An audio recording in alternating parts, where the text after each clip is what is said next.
It was a rainy afternoon in Seattle, the kind that blurred car windows and made even the wealthy hurry with their heads down.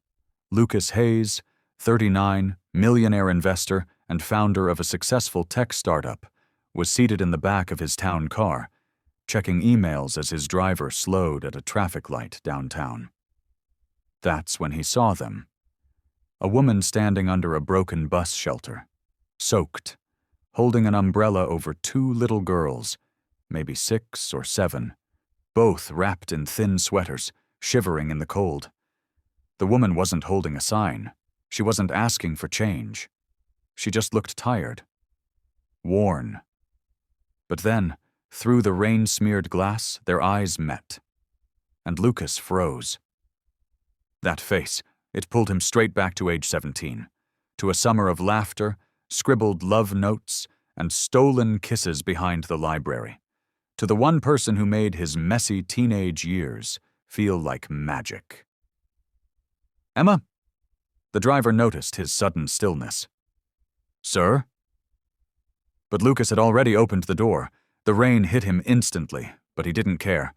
He stepped into the storm and walked slowly toward her, heart pounding with every step. The woman looked up again, confused, and then her eyes widened. Lucas?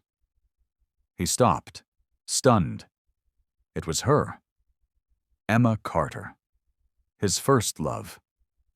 Now standing in the street with twin daughters clinging to her legs, and nothing but the rain to shield them from the world. They stood beneath the bus shelter, the storm swirling around them like the years they'd lost. Lucas could barely speak. "Emma, I thought you moved away after high school. No one ever heard from you again." She gave a faint, almost broken smile. "That's because I never really left. Life just didn't go how I planned." He looked down at the two girls, identical eyes staring up at him with quiet curiosity. "They're yours?" Emma nodded, brushing wet strands of hair from their foreheads. "My twin daughters, Lily and Grace." Lucas knelt beside them, his voice soft. "Hi, girls. I'm an old friend of your mom's." Emma shifted uncomfortably, her eyes scanning the sidewalk as if afraid to be seen. Lucas stood up again. "What happened to you, Emma?" She hesitated, then took a breath.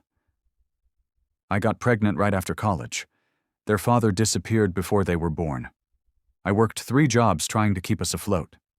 When the daycare closed and I couldn't afford rent, we landed in a shelter. Then another. Now, we're in between places." Lucas felt like the wind had been knocked out of him. The girl he once dreamt of marrying was now fighting to keep her daughters dry. "Why didn't you reach out?" he asked quietly. "I didn't think you'd remember me," she said. "Or care." Lucas blinked hard. "Emma, you were the one person I never forgot." She looked away, biting her lip. And for the first time in years, the boy inside him, the one who once swore he'd protect her from the world, rose again. He pulled off his jacket and gently wrapped it around her shoulders. "You're not sleeping on another sidewalk. Not tonight. Not ever again." Emma tried to protest, but Lucas was already waving over his driver, helping her and the twins into the warm car.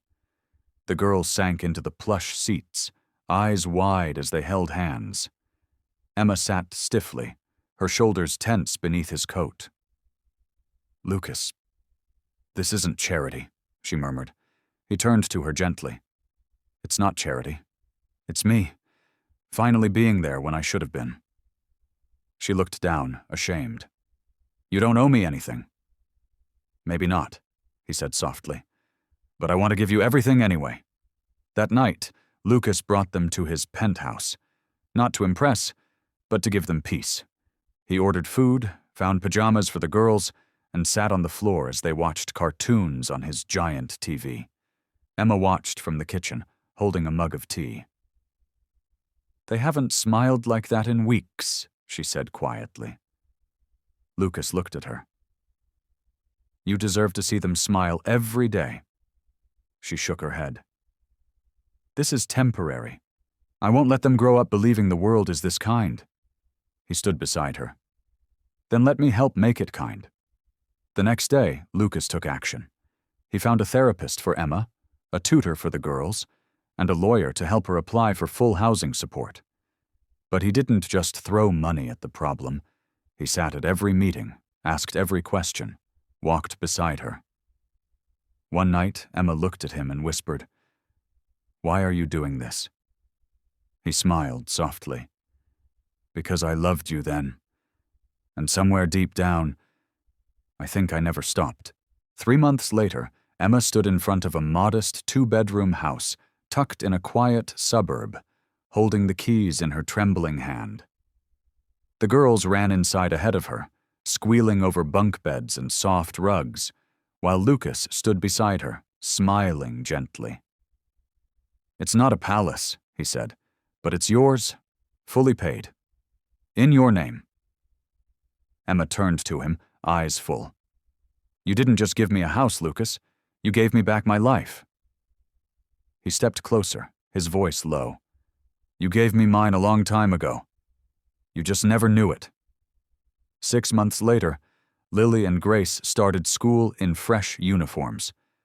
Emma found a job working with a local women's shelter, helping others who once stood where she had. And Lucas? He never left. Every Friday night became family movie night. Every morning he helped pack lunches with the girls, and slowly, without grand gestures or promises, love found its way back. One spring morning, Emma walked into the kitchen to find Lucas sitting at the table with the twins, helping with homework. She stood there quietly, watching. Then whispered, "You came back into my life when I had nothing."